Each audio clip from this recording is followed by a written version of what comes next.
Père, merci pour ton amour, ta miséricorde. Merci de t'avoir fait connaître à nous alors qu'on ne te cherchait même pas. On te remercie, Seigneur, pour tes multiples bontés. On te remercie pour le saint jour, le sabbat, journée où nous pouvons nous reposer avec toi et en toi. Puisses-tu, ô Éternel, nous bénir pendant ce service de culte que nous voulons t'offrir, afin que tu puisses en bénéficier, mais que nous, par-dessus tout, on puisse être bénis de toi. Et c'est par les mérites de Jésus, notre Seigneur, notre Sauveur, qu'on t'a prié. Amen. Je vais vous demander de vous lever.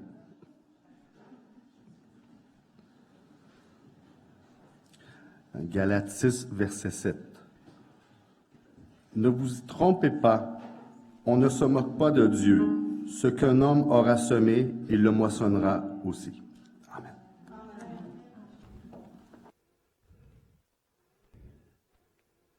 Bonjour, bon, ça va? La dernière fois que je suis venu ici, c'était, je crois, au mois d'avril l'année dernière. Et j'étais alors le pasteur du Centre et la Décrit. Et je m'occupais aussi du petit groupe qui est devenu maintenant un groupe officiel de la Rive-Nord. Alors, aujourd'hui, je me présente devant vous comme étant maintenant le pasteur de l'église de South Stookley, en Estrie.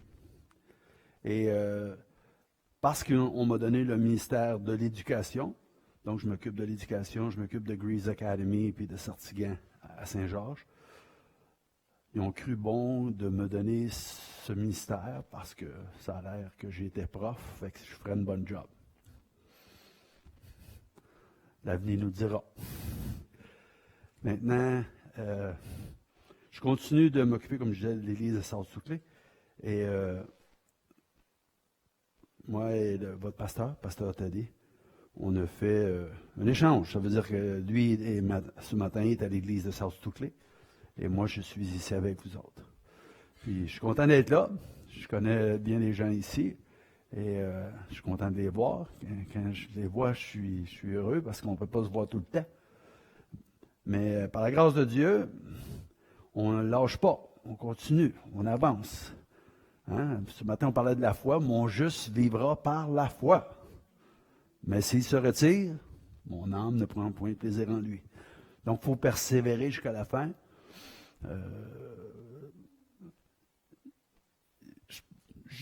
Je lisais ce texte-là, je me disais, il faudrait qu'on lise ce texte-là. Dans Habakkuk, chapitre 2, versets 2 à 4, pour ceux qui veulent prendre des notes, l'Éternel m'adressa la parole et dit, écris la prophétie, grave-la sur des tables afin qu'on la lise couramment, car c'est une prophétie dont le temps est déjà fixé. Elle marche vers son terme et elle ne mentira pas. Si elle tarde, attends-la, car elle s'accomplira certainement. Voici, son âme s'est envolée, elle n'est pas droite en lui, mais le juste vivra par la foi. Donc, c'est important qu'on sache ça parce que nous qui sommes là aujourd'hui, toujours vivants par la grâce de Dieu, hein? Vous connaissez le texte dans 1 Corinthiens 10, verset 12, que celui qui est debout prenne garde de tomber. Il n'y a personne qui peut dire, ah, moi, je sais où je m'en vais. Ils peuvent dire, je sais où je m'en vais, mais ils doivent dire par la grâce de Dieu. Par la puissance, l'énergie que le Seigneur va me donner pour être capable de persévérer. Parce qu'on ne sait pas ce qui nous prend au bout du nez, puis on ne sait pas ce qui va nous arriver demain matin. On est-tu d'accord? Alors moi, je vais vous conter ce matin, dans le message que je vous apporte, un témoignage personnel. Alors que j'avais 31 ans, je travaillais chez IBM. J'étais responsable de la qualité. Et on m'a appelé pour me dire qu'il fallait que j'allais à Austin, au Texas, pour justement voir quel était le problème de qualité. Si c'était dans le transport qu'il y avait eu un problème, peut-être que c'était même pas un problème, puis qu'eux autres pensaient que c'en était un, puis j'étais pour leur expliquer. Ou c'est peut-être nous autres qui avions envoyé des pièces, c'est des microprocesseurs, qui étaient justement défectueux physiquement, puis que je devais voir avec eux qu'est-ce qu'on pouvait faire pour eux. Alors moi, je m'en vais à Austin, au Texas. Et Austin, au Texas, c'est loin de chez nous, là. Hein? Fait que je me disais que si je m'en allais loin de chez nous, ben qu'à quelque part, il y a des choses que je pourrais faire que je ne fais pas quand je suis chez nous. Vous comprenez ce que je suis en train de vous dire? Alors, je suis en train de me faire la barbe à 5 heures le matin, puis là, je me dis, je m'en vais à Austin au Texas, je vais être là mercredi, jeudi, vendredi, samedi, dimanche, je vais revenir lundi après-midi. Fait que ça me donne 4-5 jours, puis là, je pense à tout ce que je vais faire, puis j'ai hâte d'arriver là-bas, puis j'ai hâte de voir comment que ça se passe. Puis Austin, au Texas, c'est une grande ville. Puis là, je m'en vais dans un grand hôtel, 5 étoiles, fourni par IBM. Moi, je vais être au-dessus de mes affaires. J'ai 31 ans. Puis, je veux vous dire que je m'en vais là. Puis, 5 mois avant, j'avais couru un marathon. Puis, je l'avais complété, le marathon. Le marathon d'Ottawa. J'ai fait ça en 4 heures 11:34. C'était mon premier marathon et mon seul, parce que j'ai fait plusieurs demi-marathons, mais celui-là, je l'ai fait. Fait que, quand tu viens de sortir d'un marathon, puis quand tu as 31 ans, puis quand tu travailles pour IBM, puis quand tu t'en vas à Austin au Texas, ben, il n'y a rien de trop bon. Alors, pendant que je suis en train de penser à ce que je vais faire, vous savez, il y a une petite voix qui te vient, là, pas une voix comme une voix d'homme, là, mais c'est comme une réflexion, une pensée. Tu es en train de penser à quelque chose, puis là, ça dit, amène-toi quelque chose à lire.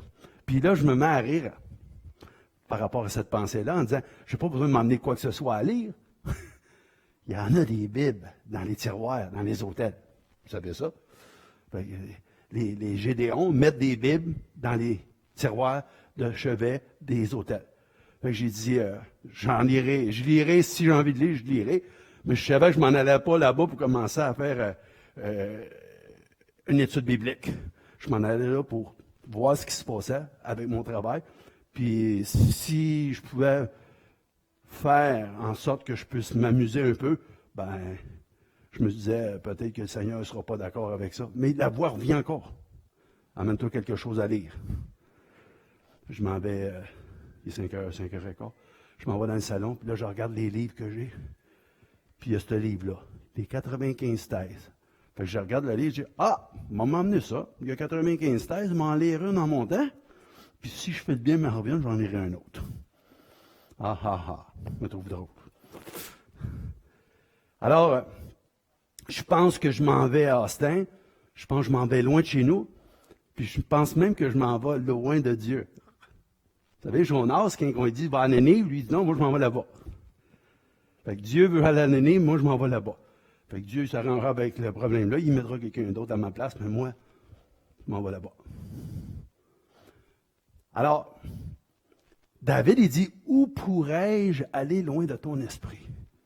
Où pourrais-je fuir loin de ta présence? Parce que les peuples qui étaient autour du peuple d'Israël, vous savez très bien, qui pensaient que le Dieu du peuple d'Israël était puissant. Il savait tout ce qu'il y avait, la mer rouge qui avait ouvert, les cailles qui avaient tombé, l'eau qui sortait du rocher, la nuée le soir pour justement les réchauffer. Pas la nuée, mais le feu le soir pour les réchauffer. Dans le désert, il fait froid. Puis le jour, ben, c'était la nuée qui était au-dessus pour les protéger justement du soleil et tout. Alors, le linge n'avait jamais même usé ni de sandales pendant 40 ans. Donc, les gens alentour d'eux autres savaient que ce Dieu-là était le Dieu du peuple d'Israël, c'était un Dieu incroyablement fort. Mais eux autres aussi avaient un Dieu Marduk, Balaam. Il y avait tous leurs dieux, mais eux autres pensaient que les dieux étaient géographiques. Lui a son Dieu, lui a son Dieu, lui a son Dieu, lui a son Dieu. Même à un tel point, je ne sais pas si vous avez déjà lu ça, mais Naaman, celui qui était un général, qui avait la lèpre, quand il se fait se faire guérir, savez-vous ce qu'il a fait? Il a pris de la terre d'Israël, il a mis ça dans des gros paniers, sur une mulet, puis il a dit, mais j'arrive chez nous, je ne serai pas en Israël, mais je vais mettre la terre, puis je vais m'agenouiller sur la terre d'Israël. Moi, je vais être correct. Ça va être pareil si je serais en Israël. Parce que je me mets les genoux sur la terre d'Israël. Fait que le concept de dire Dieu est limité là, c'est humain.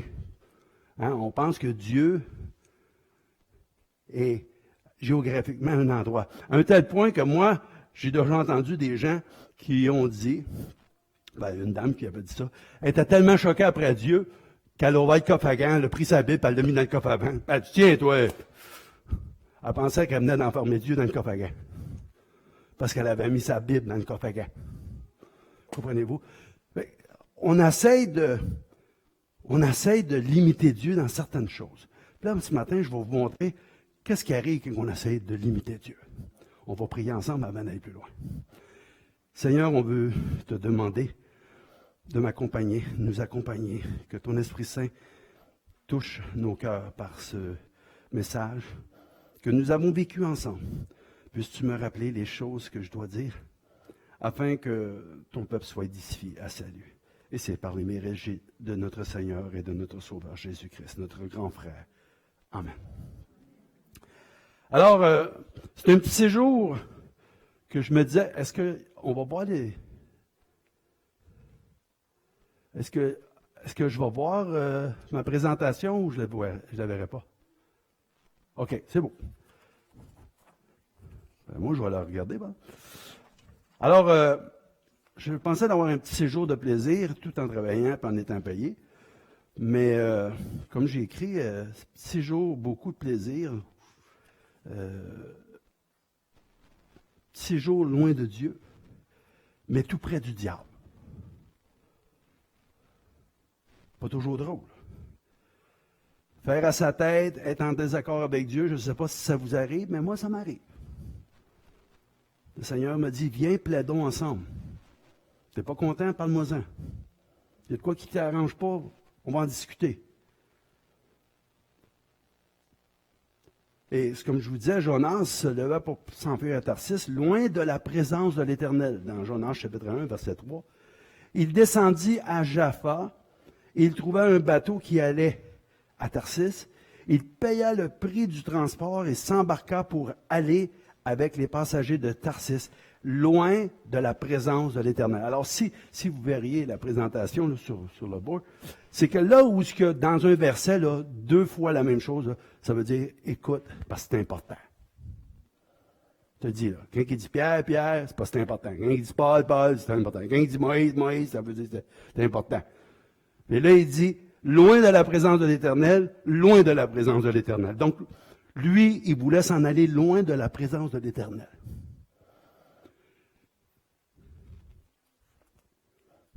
On ne se trompe pas, comme on a lu tantôt. On ne peut pas se tromper, on ne peut pas se moquer de Dieu. Ce qu'un homme aura semé, il le moissonnera aussi. Ce qu'on sème, on va le récolter.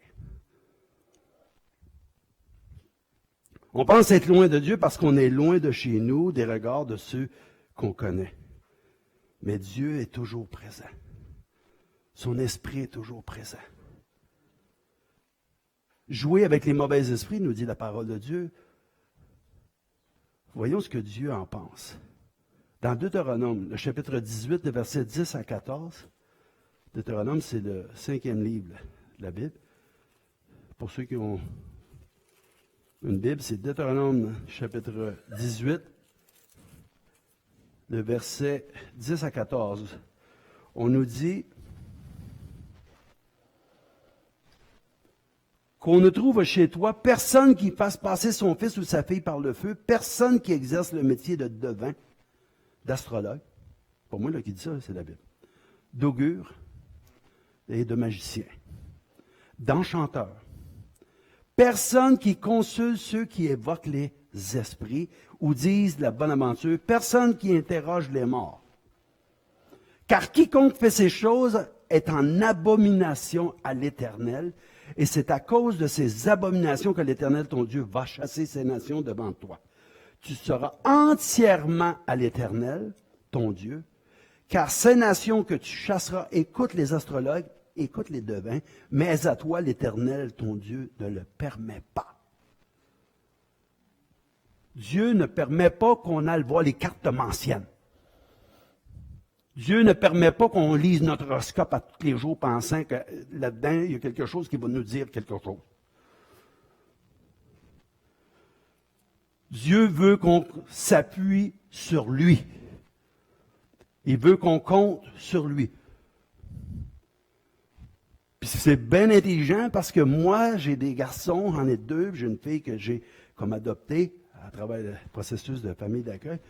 Puis quand ils ont des problèmes, je m'attends à ce qu'ils viennent m'en parler après avoir prié.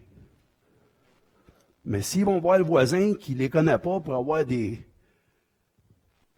conseils, ça va me décevoir un peu.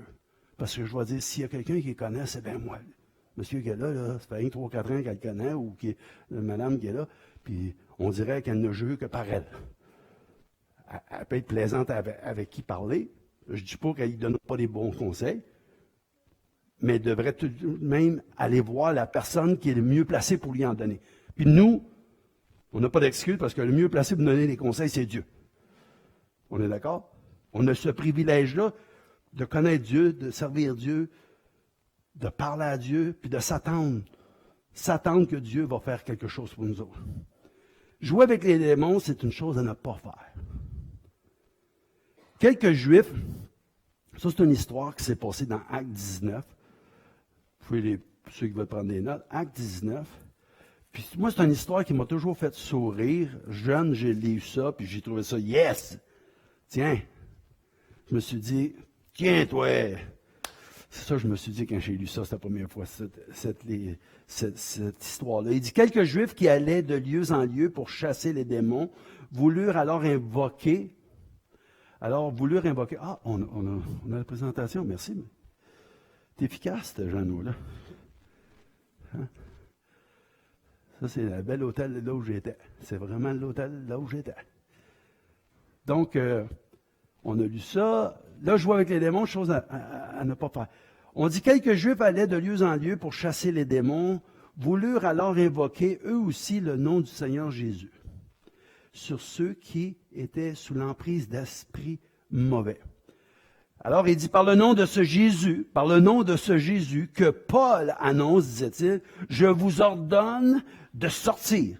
Ceux qui agissaient ainsi, les 7 fils d'un certain Sheba, un chef des prêtres juifs, mais l'esprit mauvais leur dit, écoutez bien ça, l'esprit mauvais là, leur dit, écoute-moi là, Jésus, je le connais. Paul, je sais qui. Mais toi, qui es-tu? C'est pas parce qu'on mentionne le nom de Jésus que ça devient la magie. Parce que le mauvais esprit leur a dit, Jésus, je le connais bien. Puis quand il est dans notre présence, on tremble. OK? Vous en souvenez des démoniaques qui ont été vers Jésus? Hein?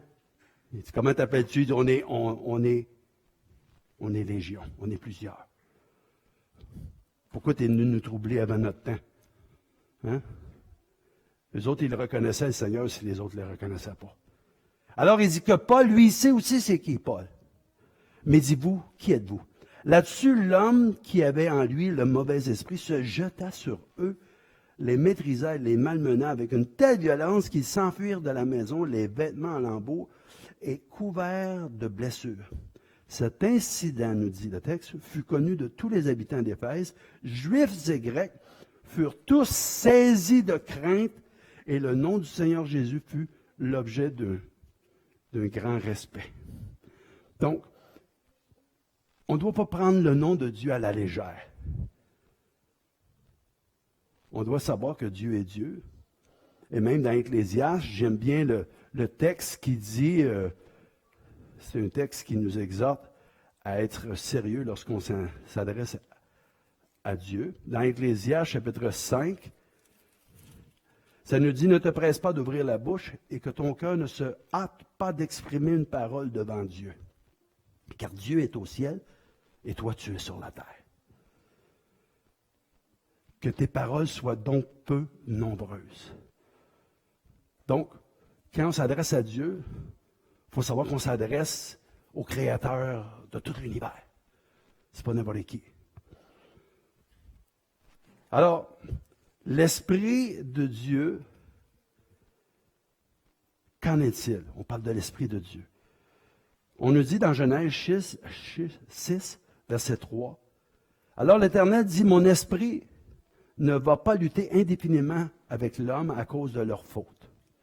Ce ne sont que des créatures terrestres, je ne leur donne pas plus que 120 ans à vivre. 120 ans à vivre, c'est ça. Alors, 120 ans plus tard, qu'est-ce qui est arrivé? Le déluge. OK? On est dans Genèse, chapitre 6. Il dit à Noé, tu vas construire un arche. Le cœur de l'homme est rendu tellement pas là, plus là. Moi, je ne laisserai pas mon esprit là. Tu sais, le Seigneur nous dit, ne jetez pas aux perles haut. Pensez-vous que lui, il a envoyé ses perles au pourceau? Il ne laissera pas son esprit avec des gens qui ne veulent rien savoir de lui. On est d'accord? Les deux références, c'est Genèse 6, verset 3, puis à 19, verset 11 et à 17. Puis l'autre avant, c'est Deutéronome 18, verset 10 à 14. Ecclésiaste 5, verset 1. Pas de problème, Mr. Raymond. Alors, Noé prêcha pendant combien de temps? 120 ans. Parce que Dieu avait dit, mon esprit ne restera pas toujours avec l'homme, parce qu'il est rendu trop méchant. Noé a bâti une arche, et pendant 120 ans, son témoignage était que Dieu était pour détruire la terre, qu'il devait se repentir. L'Esprit de Dieu va-t-il se retirer plutôt un jour? Il m'a montré que les jugements de Dieu, la dame là, qui a écrit le livre Vers Jésus, puis le livre Jésus-Christ, vous connaissez Mme White, elle a écrit un petit quelque chose par rapport aux événements des derniers jours. Elle dit qu'il m'a été montré que les jugements de Dieu ne tomberaient pas sur les hommes directement envoyés par le Seigneur, mais de la manière suivante. Ils se placent en dehors de sa protection. Les hommes et les femmes, les enfants, se placent en dehors de la protection de Dieu.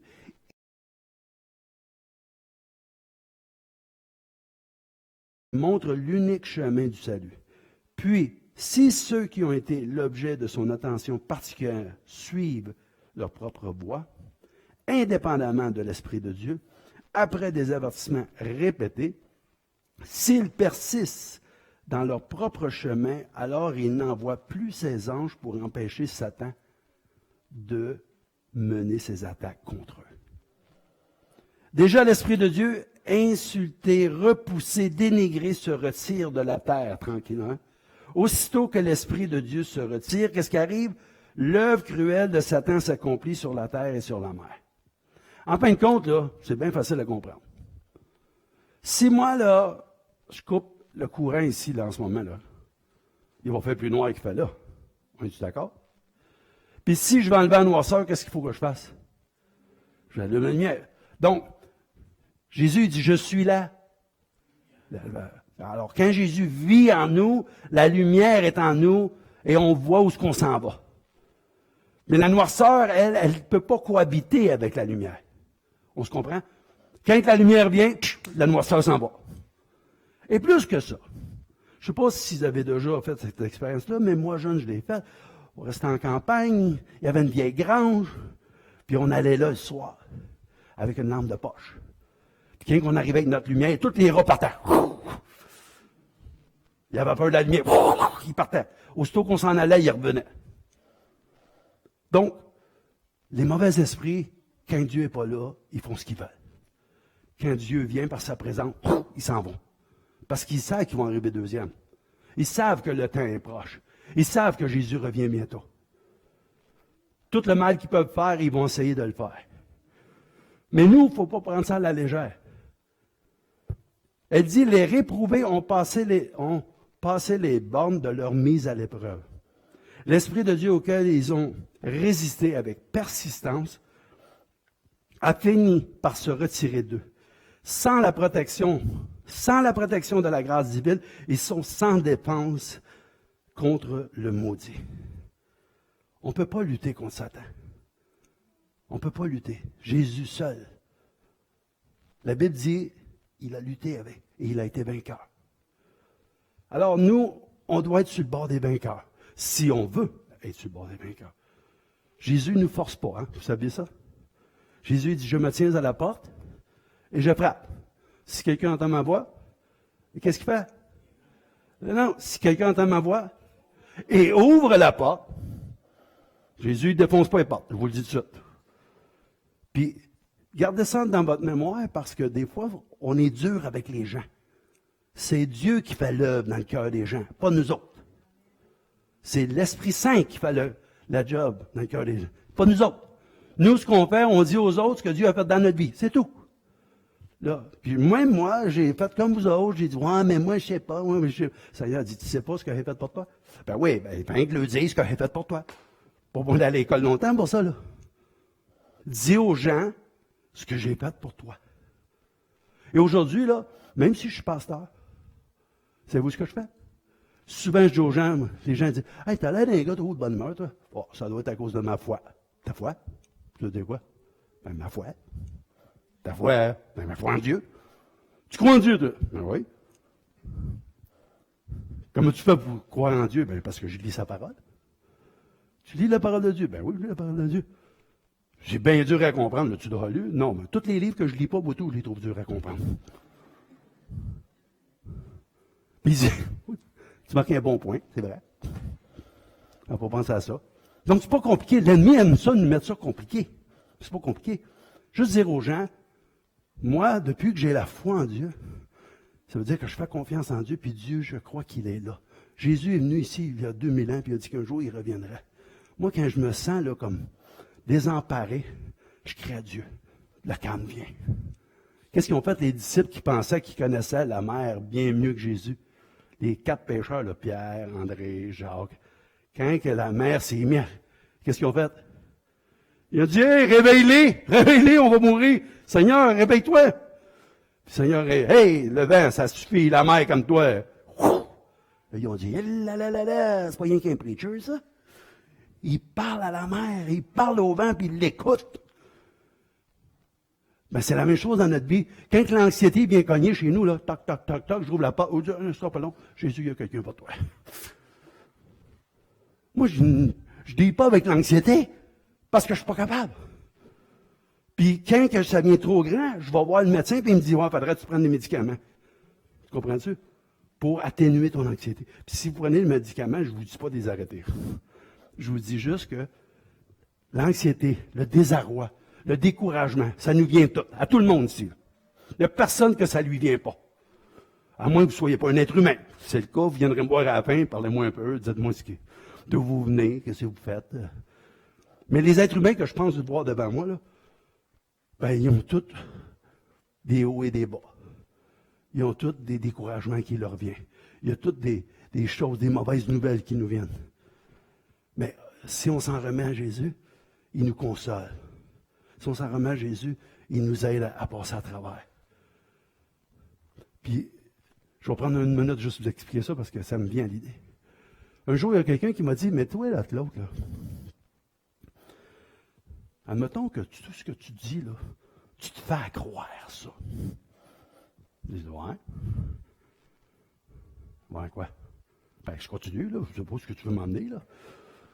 Ben, admettons que tu te fais croire que Dieu existe. Ouais. Il dit, arrête de dire, ouais. Ben, je t'écoute. Tu me dis, admettons que Dieu n'existe pas. Ben, je dis, ouais. OK. J'essaie de te suivre dans ton raisonnement. Puis, admettons que tu te fais croire que quand tu pries Dieu, Dieu t'entend. Ouais. Hey. Il dit, t'as pas peur qu'un jour tu vas être déçu? Non. Parce que si je crois ton raisonnement, je ne le saurais pas.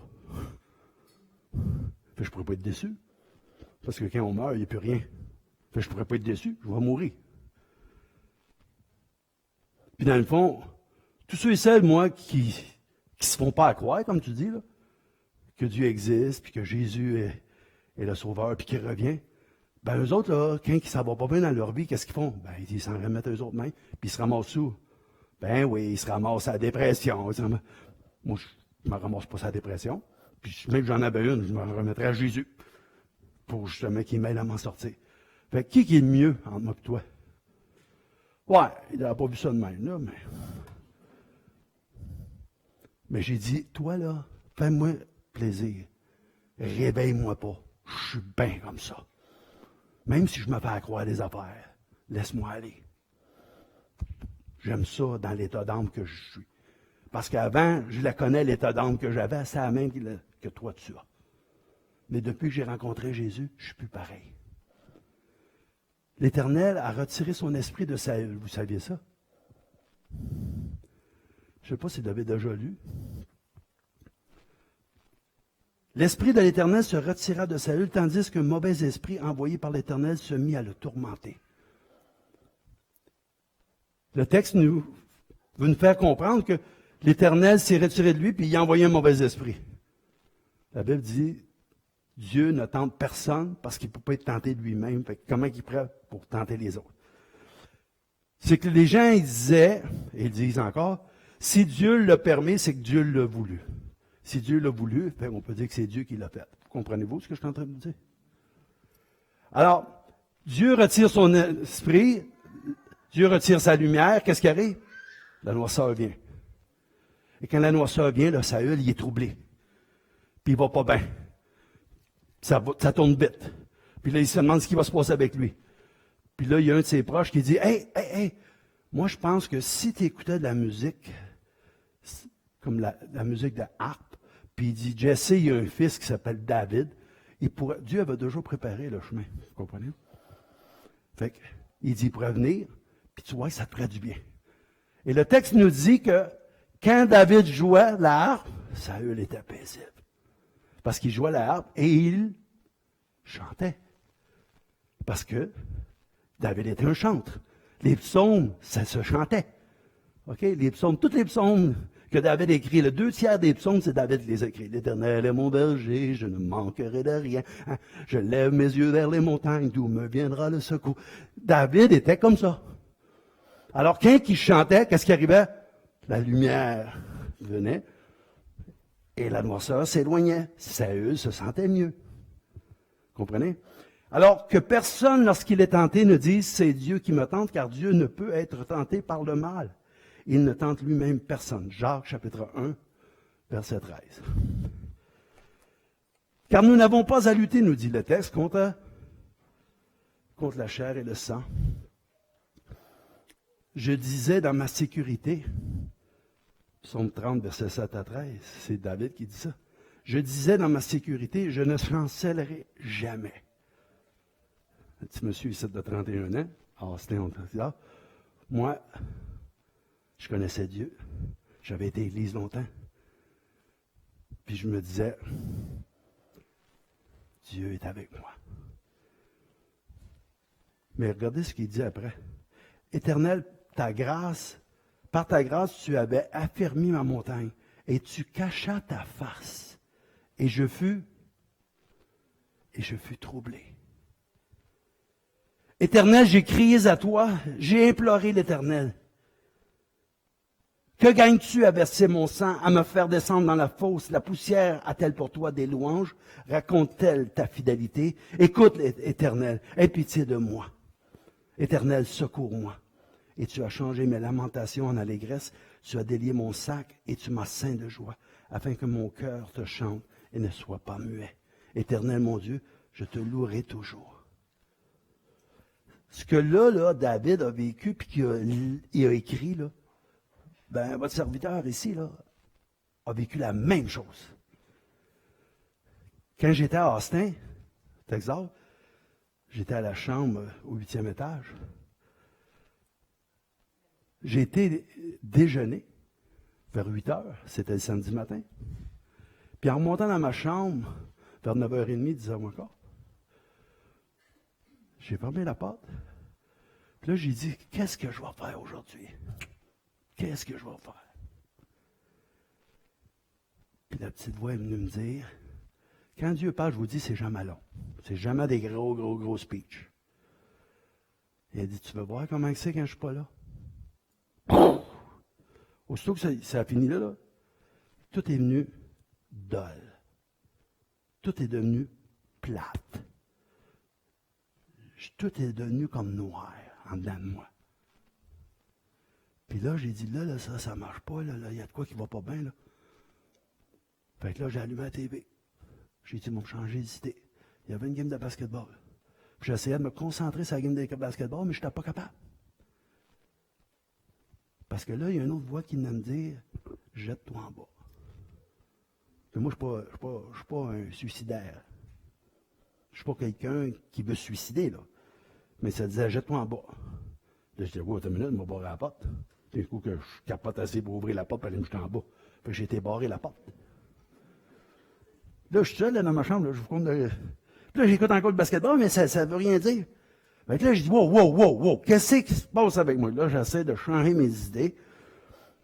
Puis là, finalement, j'ai dit, attends une minute, je vais ouvrir la porte, je vais aller en bas, je vais aller parler avec du monde. Ça va m'aider.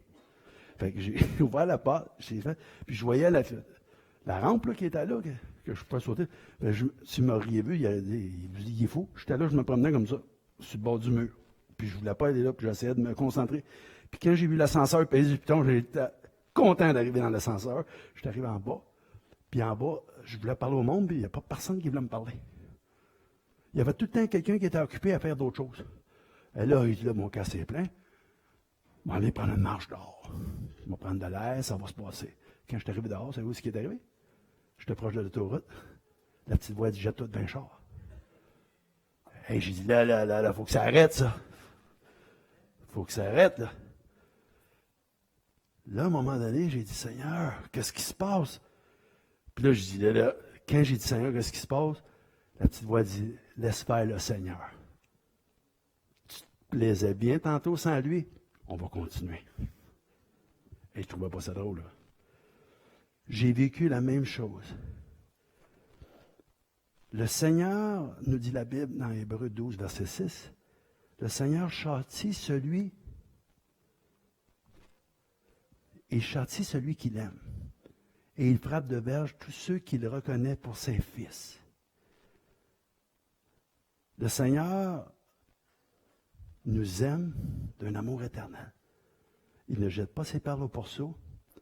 Il nous avertit d'avance des problèmes qui vont arriver. Si on s'en remet à lui, il va nous aider à passer à travers tous les problèmes. Dieu châtie celui qu'il aime. Rappelons-nous, nos pères terrestres, nous dit le texte, ils nous corrigeaient et nous le respections. Nous devons donc, à plus forte raison, nous soumettre quoi?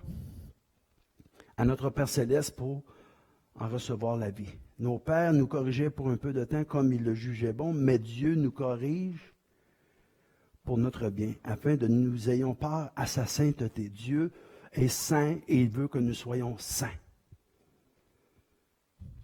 Afin que nous soyons part à sa sainteté. Quand nous sommes corrigés, il nous semble au moment même que c'est une cause de tristesse et non de plaisir. Mais plus tard, ceux qui ont reçu une telle formation bénéficient de l'effet qu'elle produit. La paix associée à une vie juste. C'est la formation que Dieu nous donne. Et il nous donne une formation pour la préparation de la vie éternelle. Et il nous instruit, nous enseigne pour nous dire, tu devras être saint car je suis saint. Si tu veux vivre avec moi en ma présence, tu devras être sanctifié. Et sanctifié, nous le sommes à travers son esprit et à travers sa parole. Vous êtes d'accord avec moi? Il me reste 3 acétates. En effet, la tristesse, selon Dieu, produit quoi? Une repentance à salut dont on ne se repent jamais. Tandis que la tristesse du monde produit quoi? La mort. Alors, on doit demander à Dieu, donne-moi la repentance qui m'emmènera à ne pas me repentir. Oui, à me repentir d'un repentir dont je ne me repenterai jamais. Comprenez-vous le jeu de mots? Accorde-moi ta repentance pour que je puisse me repentir d'un repentir dont je ne me repenterai jamais. Je vais tellement être content d'avoir finalement pris la décision. Dieu nous amène la réflexion de le choisir, mais nous devons le choisir. Martin Luther King avait dit, l'obscurité ne peut pas chasser l'obscurité. Seule la lumière le peut. La haine ne peut pas chasser la haine, seul l'amour le peut. Dieu est amour. Si on a Dieu dans notre vie, d'aimer les autres, ça va de soi. Parce qu'on fait partie de la grande famille de Dieu. Et quand on fait partie de la grande famille de Dieu, on est tous frères et sœurs. Que vous soyez rouge, blanc, jaune, noir, peu importe la couleur. Ça ne nous dérange pas, parce qu'on est tous enfants de Dieu. On a juste des motifs différents. J'ai été pasteur du centre d'écrit. Qu'est-ce qu'il y en avait du centre d'écrit? Vous savez-vous? Hein? C'est le jardin botanique. Si le monde irait au jardin botanique, il n'y aurait rien que des roses, pensez-vous qu'il irait passer 3 ou 4 heures là? Après, on aurait vu un bosquet là, puis un bosquet là, puis un bosquet là. Ben, ouais, comment tu trouves ça? Ben, elles sont roses. Mais parce qu'il y a des marguerites, il y a des tulipes, il y a des roses, il y a toutes sortes de fleurs, toutes sortes de couleurs. C'est ce qui fait que c'est attrayant. On est d'accord? L'espoir va renaître finalement. Après ça. Tu m'as enlevé la paix. Je ne connais plus le bonheur, disait Jérémie. Et j'ai dit, ma force est perdue. Je n'ai plus d'espérance en l'Éternel. Quand je pense à ma détresse et à ma misère, à l'absinthe et au poison, quand mon âme s'en souvient, elle est abattue au-dedans de moi. Voici ce que je veux repasser en mon cœur, ce qui me donnera de l'espérance. C'est que les bontés de l'Éternel ne sont pas épuisées. Ses compassions ne sont pas à leur terme. Elles se renouvellent à chaque matin. À chaque matin. Oh, que ta fidélité est grande. L'Éternel est mon partage, dit mon âme. C'est pourquoi je veux espérer en lui. L'Éternel a de la bonté pour qui espère en lui. Pour l'âme qui le cherche. Alors il est bon d'attendre en silence le secours de l'Éternel. Lamentation 3, 17 à 27. Lorsque tu lis la parole, lorsque tu es découragé et que tu rouvres la parole et tu lis ça, ses bontés se renouvellent à chaque matin. Il est toujours prêt à te pardonner. Dans Isaïe 55, il dit, voici ce que l'Éternel dit, mes pensées ne sont pas tes pensées, mes voies ce ne sont pas tes voies. Autrement dit, là, arrête de vouloir me faire descendre à ton niveau, toi monte au mien. Toi, tu te tannes du monde, moi je ne me tanne pas d'eux autres. Toi, tu dis, ah ben là, j'en ai assez, là. Je t'ai pardonné plusieurs fois, là, mon cœur c'est plein. Moi, c'est 7 fois, 70 fois, 490 fois dans la même journée que je pardonne. Tu essaieras de battre ça. C'est ça que le Seigneur dit. Alors, c'est pour ça qu'il faut qu'on lise la parole de Dieu. Parce que, qu'est-ce qu'elle nous dit? Dans Isaïe 55, je veux juste vous lire la première. Cherchez l'Éternel pendant qu'il se trouve, invoquez-le tandis qu'il est prêt, que le méchant abandonne sa voie et l'homme d'iniquité ses pensées, qu'il retourne à l'Éternel qui aura pitié de lui, à notre Dieu qui ne se lasse de nous pardonner. Il ne se lasse de nous pardonner. Toujours prêt à nous pardonner. C'est ça, je vous l'ai déjà dit, je pense aussi, puis je vais vous le dire encore matin, c'est ce que je trouve de plus intelligent de Dieu, moi. Dieu, là, il m'émerveille juste avec ça. Il n'y a personne qui va pas dire à Dieu, « Oh, mais si tu m'avais laissé une dernière chance. » Hein? Ouais. Tu as toujours eu une dernière chance. Je suis toujours prêt à te pardonner. C'est toi qui m'as abandonné. Je ne sais pas pour vous autres, mais moi, je dis à Dieu, « Seigneur, abandonne-moi pas. Seigneur, abandonne-moi pas. » Un jour, il m'a dit, « Arrête de dire ça, c'est toi qui me lâches tout le temps. » Puis il avait raison. C'est moi qui lui disais, je marchais avec lui, main dans la main, puis je disais, attends-moi ça sera pas long, je reviens. Je partais. Là, je fais, non, pourquoi il fait ça? Là, il m'a regardé en me disant, qu'est-ce que t'as fait? Je le sais, j'aurais pas dû. Ah ouais, on va marcher. On marche encore une fois. Hey, attends-moi ça, là, ce coup-là, là, ça sera vraiment pas là. Hein? Puis là, je pars. Puis là, des fois, je reviens, puis il est plus là. Puis là, je dis, non, là, j'aurais pas dû faire ça.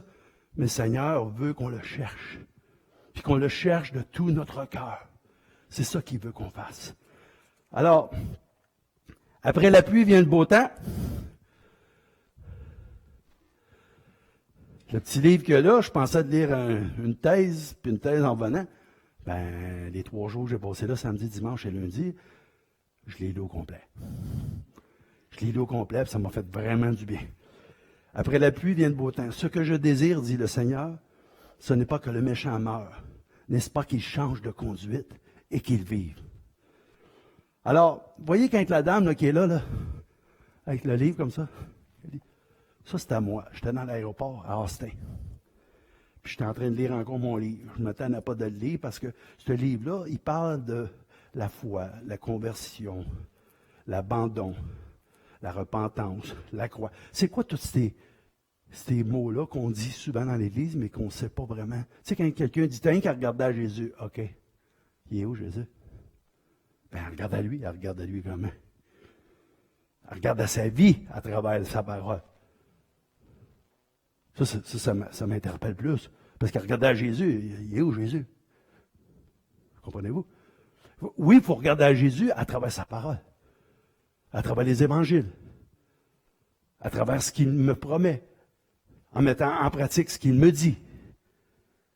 En me souvenant qu'il est là toujours avec moi et qu'un jour il va revenir. Mais là, il est là, pas physiquement, il est là par son esprit. Parce qu'il est à la droite de Dieu, il intercède pour moi. Il me représente, il représente. Il y a quelqu'un qui me tape sur l'épaule. Il dit oui. Il dit, You like this book? Aux États-Unis. Il dit, t'aimes ce livre-là? Je dis oui.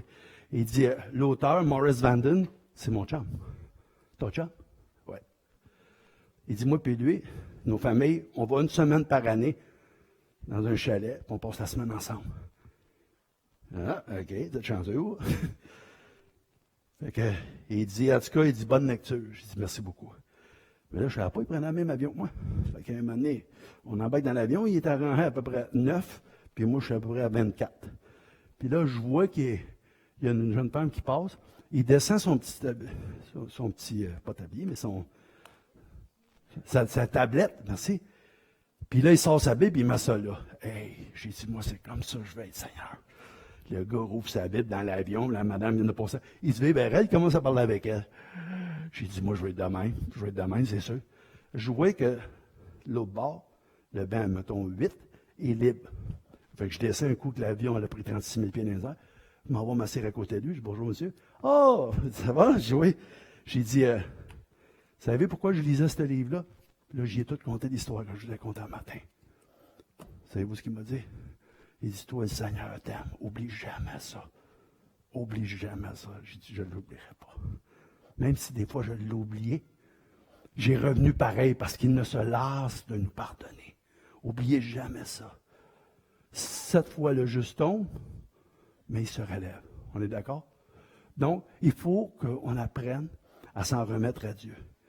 Mais l'affaire que je n'ai pas dit, et que je n'ai pas eu le temps tantôt, c'est que cette fin de semaine-là, pourquoi que l'ennemi est venu me parler comme ça?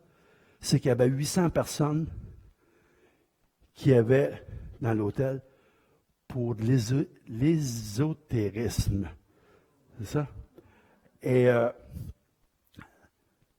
Trépanier, ici, là, qui se pensait bien fin à 31 ans, a été voir ce qui se passait. Puis là, j'ai vu qu'il y avait des gens qui faisaient des boules de cristal avec un rideau mauve.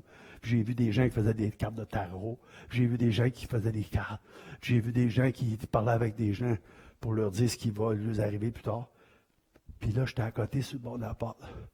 Puis j'ai dit, sont-tu niaiseux? Sont-tu niaiseux? De croire en ces choses-là. Moi, je croyais en Dieu, mais je ne faisais pas ce que Dieu m'appelait à faire. J'avais un pied sur le quai, puis un pied dans la chaloupe. Puis un moment donné, ça a fait ça. Puis qu'est-ce qui arrive? On tombe à l'eau. Puis j'ai pris une débarque. Parce que Dieu a dit, tu as fini l'erreur du monde, tu as fini l'erreur de moi. Je vais te montrer ce que c'est quand je ne suis pas là. Je ne souhaite pas ça à personne. Mais si ça doit vous arriver pour vous faire prendre conscience que Dieu est vivant, que Dieu est saint et qu'il s'occupe de nous autres, que la volonté de Dieu soit faite. Sur ce, je vous laisse. Mais lâchez pas. Regardez au Seigneur, il est vivant et un jour bientôt, il revient. Amen.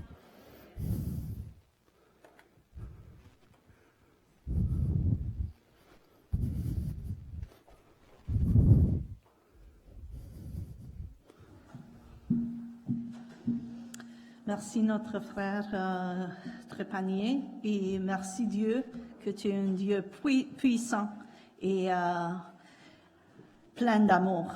Je vous invite à vous lever et nous allons chanter ensemble l'hymne 365. Trop souvent je murmure. Trop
Wow, ça fonctionne.